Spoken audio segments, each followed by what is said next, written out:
네, 이번에는 재테크 연구소를 저와 함께 진행하고 있는 신성진 대표님과 한번 인터뷰를 해보겠습니다. 원래 신 대표님은 한국재무심리센터의 대표시기도 한데 이번에 책을 쓰셨잖아요. 네. 머니 프레임. 어떤 책이죠? 머니 프레임. 머니 프레임이라는 게 머니는 무슨 말인지 아실 거고 돈. 프레임이라고 하는 건 틀 같은 네. 거잖아요. 근데 사람마다 어떤 사물을 바라보는 인식의 틀, 그러니까 우리가 창을 통해서 사물을 바라보듯이 그런 틀이 있는데 그걸 이제 프레임이라고 얘기합니다. 근데 제가 보니까 돈에 대해서도 사람들이 어떤 고정관념, 확정된 태도 이런 게 있는 거예요. 돈을 바라보는 틀이 있다. 네. 그래서 돈을 바라보는 게 정확하게 정의를 내리면 돈을 바라보는 방식을 결정하는 정신적 구조물 이렇게 낼 수 있는데 어떤 정신적인 구조물 같은 게 딱 형성이 돼 있어서 그걸 통해서만 돈을 바라보더라고요. 그래서 어떤 사람들은 가난의 프레임이 있고 어떤 사람은 부자의 프레임이 있고 그래서 그걸 바라보는 게 벌고 쓰고 불리고 한 4가지 카테고리의 프레임이 있고 이런 게 있는데 그걸 한번 정리를 해서 얘기를 해드려야 되겠다. 그래서 건강한 머니 프레임을 통해서 건강한 부자가 되어가지고 하는 과정을 책을 통해 좀 알려드려야 되겠다. 이런 생각이 들어서 열심히 해서 책을 썼죠. 네. 어찌 보면 이 머니 프레임이라는 것을 뭔가 좀 바꿔야 된다. 네. 즉 돈에 대한 생각의 틀을 좀 바꿔야 뭔가 좀 행복한 좀 부자가 될 수 있는 거 아닌가. 이제 그런 문제 제기를 하신 것 같은데 네. 그런 머니 프레임으로 현재 어떤 삶을 변화할 수 있는 건가요? 그렇죠. 이제 어떤 거냐면 투자는 위험하다라고 하는 생각을 가지고 있으면 재테크 연구소 방송을 아무리 봐도 투자를 안 해요. 그러니까 투자를 위험하다는 생각에서 벗어나서 아니야. 투자가 내 자산을 지키는 거고 내 자산을 증식시킬 수 있는 거 우리 가정 건강에 지키는 거야 라고 하는 식으로 생각과 태도와 관점을 바꿔야 되거든요. 일단 1차적으로는 내가 어떤 프레임을 가지고 있는지를 알아야 되죠. 알아야 되죠. 알아야 되고 그럼 그 중에서는 괜찮은 것도 있고 좀 바꿔야 되는 것도 있을 거예요. 바꿔야 되는 것들 어떻게 바꿔야 되는지 마인드 뭐 컨트롤 같은 거 이런 것들 또 내지는 자기 암시 이런 걸 통해서 생각을 이제 바꿔야 되는 거죠. 그래야 내가 건강하게 투자도 할 수 있고 장기적인 관점에 투자를 해서 성과를 볼 수 있고 이런 변화들이 가능하니까 그래서 머니 프레임이란 툴을 가지고 나를 진단하고 어떤 부분을 바뀌어 나갈지를 판단해서 바꿔 나가는 과정. 그게 행복한 부자가 되어가는 과정이니까 머니 프레임이 되게 중요하다고 저는 생각하죠. 아까 스스로 진단하는 과정을 말씀을 하셨는데 네. 본인의 머니 프레임을 좀 볼 수 있는 진단할 수 있는 어떤 솔루션이 있나요? 벌고 쓰고 불리고 나누고란 4가지 관점에서 한번 생각해 볼 수 있는데 나는 정말 잘 벌고 있고 돈을 번다는 게 뭔지에 대해서 긍정적으로 이해하고 있는지 돈을 잘 쓰는 것에 대해서 내가 잘 훈련되어 있고 생각을 가지고 있는지 투자는 위험한 게 아니고 어떻게 하면 건강하게 돈을 불려나갈 수 있는지에 대한 생각과 원칙과 기준이 있는지 또 내지는 내가 주변 사람들과 돈을 잘 나누고 있는지 이런 거를 한번 생각을 해보는 것도 좋은 방법이고요.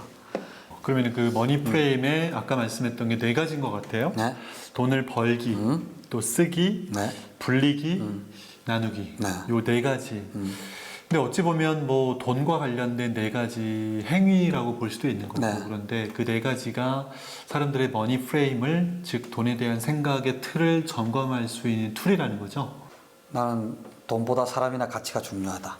뭐 이런 것에 대해서 체크를 하는 거죠. 나는 늘 예산을 수립하고 그 예산 내에서 쓴다. 뭐 이렇게.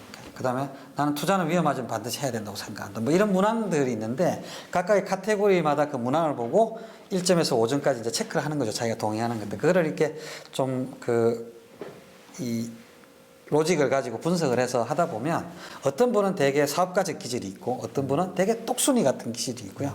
어떤 사람은 되게 낭만적이고 이런 것들이 나옵니다. 그걸 가지고 보면 내가 어떤 부분을 좀 고치고 어떤 부분들은 잘하고 있으니까 그대로 해야 되겠다 이런 것들 좀 알게 되는 거죠. 그래서 그걸 통해서 코칭 포인트를 찾는 거죠. 네. 어떤 사람은 돈을 적절하게 잘 벌어야 되는데 잘 못 버는 사람이 있는데 그게 마인드 때문에 그런 경우가 있어요. 저도 어릴 때부터 교회에서 보면 이런 얘기들을 듣거든요. 너무 돈돈하면 안 돼. 돈을 사랑하면 일만하게 뿌리가 되고 돈과 하나님을 겸하여 섬길 수 있어. 예를 들어 이런 얘기를 계속 들었던 사람들은 돈을 막 벌려고 할 때 너무 그러면 안 되는데 이런 생각이 들어서 돈 벌 기회를 놓치게 돼요. 어릴 때부터 돈 함부로 쓰지 마 막 이렇게 얘기를 들었던 사람들은 돈을 내가 충분히 벌어서 번 돈을 쓰려고 하는데 쓰면 안 되는데 이런 생각이 막 들어서 돈을 행복하게 잘 못 써요. 자, 그런 것들을 알고 나면 그 다음에 그러면 내가 돈을 어떻게 벌어야지 어떻게 써야지 어떻게 투자해야지 이런 것들과 관련된 원칙을 어떻게 해야 되냐, 그리고 그 방법을 어떻게 찾아야 되냐, 이걸 찾게 되겠죠. 그러면서 벌고 쓰고 불리고 나누는 게 균형이 잡히는데, 이게 균형이 안 잡힌 사람들은 되게 문제가 돼요. 그러니까 예를 들어서 아주 버는 게 싫어하고 돈을 적게 버는 사람들, 자원봉사만 하는 사람들은 가정경제를 제대로 꾸릴 수 없죠. 그 다음에 쓰는데도 장애가 두 가지가 있거든요. 과소비도 장애고 저소비도 장애. 저소비도 네. 돈을 안 쓰는 것도 그쵸. 장애다. 너무 쓰는 건 당연히 문제된 우리 잘 알고 있는데, 너무 안 쓰면 어떤 일이 생기냐면, 제가 박상훈 소장 만나서 맨날 난 돈 안 써. 네가 써. 맨날 이러면 관계가 유지가 되겠어요. 그러니까 이게 너무 안 쓰는 것도 불행하고 행복하지 못한 거거든요. 그다음 투자를 할 때마다 너무 공격적으로 해서 뭐 비트코인 하고 비상장 주식 하고 맨날 있는 100% 200%만 찾다 보면 자산이 망가질 수도 있고요. 그래서 투자는 절대 안 해. 은행만 갈 거야. 이것도 제대로 자산을 증식시킬 수 없잖아요. 그래서 이 네 가지 항목들이 적당하게 균형이 잡혀야 우리가 건강한 가정경제를 만들 수 있는데, 그거를 진단하고 각각의 항목들마다 카테고리마다 어떻게 해야 내 재무적인 역량을 키울 수 있는지 코칭 방법들이 있으니까, 그걸 알면 좀 행복하게 돈 관리를 할 수 있겠죠. 돈 좀 모았는데 그걸 잘못된 투자로 계속 날려버리면 답이 없습니다. 또 나누지 않고 그냥 불리고 돈을 아끼는 데만 집중하다 보면은 인간관계가 또 어려워지죠. 그런 부분들도 있고 또 반대도 있어요. 뭐냐면 주변의 사람들이 날 호구로 알아. 저 사람은 너무 잘 나눠. 그러면 주변에 사람은 많은데요, 뭐가 없냐면 돈은 없어요. 그러니까 이것도 균형이 필요한 거예요. 적절하게 나누면서 적절하게 또 투자하고 이렇게 써야 되는데, 어떤 사람은 사람이 너무 좋아서 맨날 나누려고만 하거든요. 그러다 보면 가정경제가 제대로 운영이 안 되고 우리 소장님이 하시는 지속 가능한 게 불가능해지는 거죠. 그래서 가정경제를 운영할 때는 치명적인 약점이 있으면 안 되니까 그 치명적인 약점 보완을 해야 되는데, 내가 안 되는 경우가 있어요.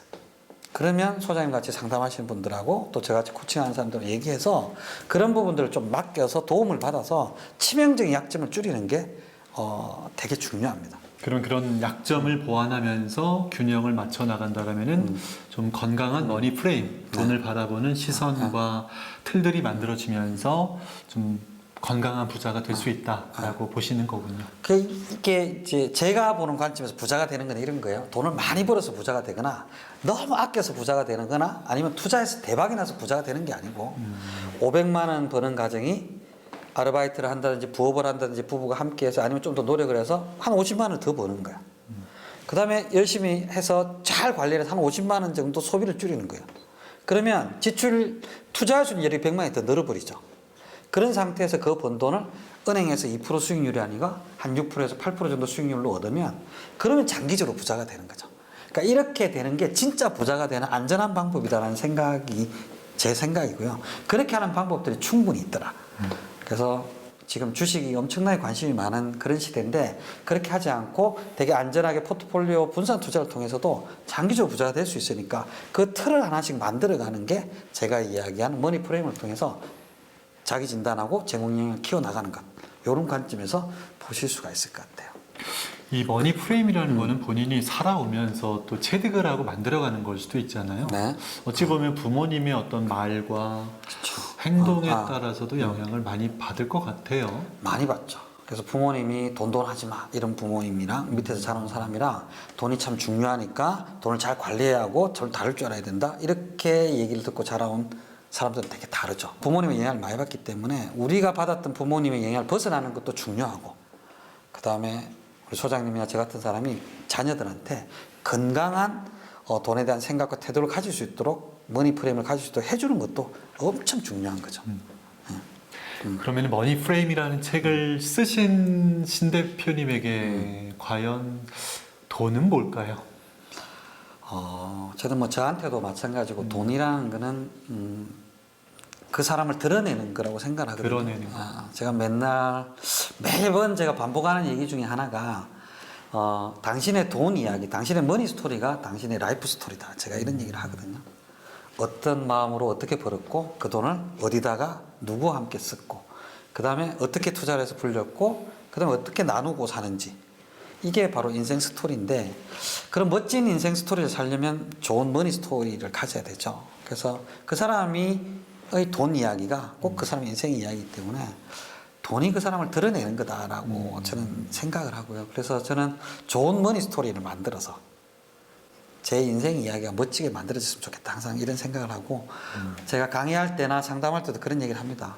당신 돈 이야기가 당신 머니 스토리니까 좋은 머니 스토리를 만드세요. 그게 당신 인생 스토리를 좋게 만드는 방법입니다. 이런 얘기를 하는데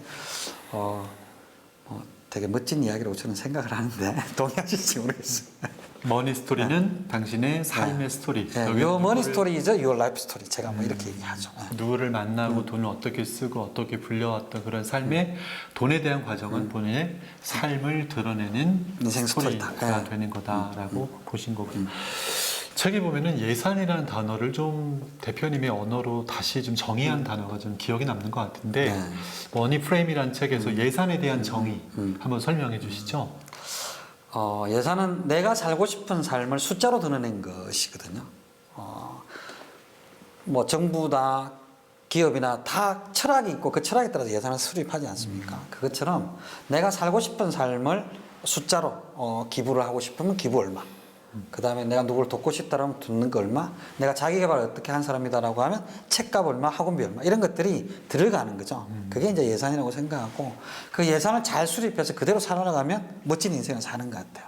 그래서 저는 우리나라에서 뭐 예산 수립하는 분들이 많지는 않은데 내 살고 싶은 삶들을 예산으로 잘 드러내서 그대로 한번 살아보시면 멋진 삶을 살지 않을까 뭐 이런 생각을 합니다. 네. 예산, 미리 예자, 계산할 때 그 산자니까 내가 원하는 삶을 네. 미리 숫자로 계획하는 것이 바로 네. 예산이다. 그런 면에서 생각하면 가계부를 그냥 쓰기만, 기록하기만 하지 말고 네. 내가 어떤 삶을 살고 싶은 것인가를 계획하는 그런 도구로도 활용하면 좋겠네요. 그렇죠. 그렇게 해야 그게 실제 의미가 있고 재미가 있습니다. 숫자만 적어놓으면 별로 재미가 없죠. 그래야 가계부도 재밌겠다. 네.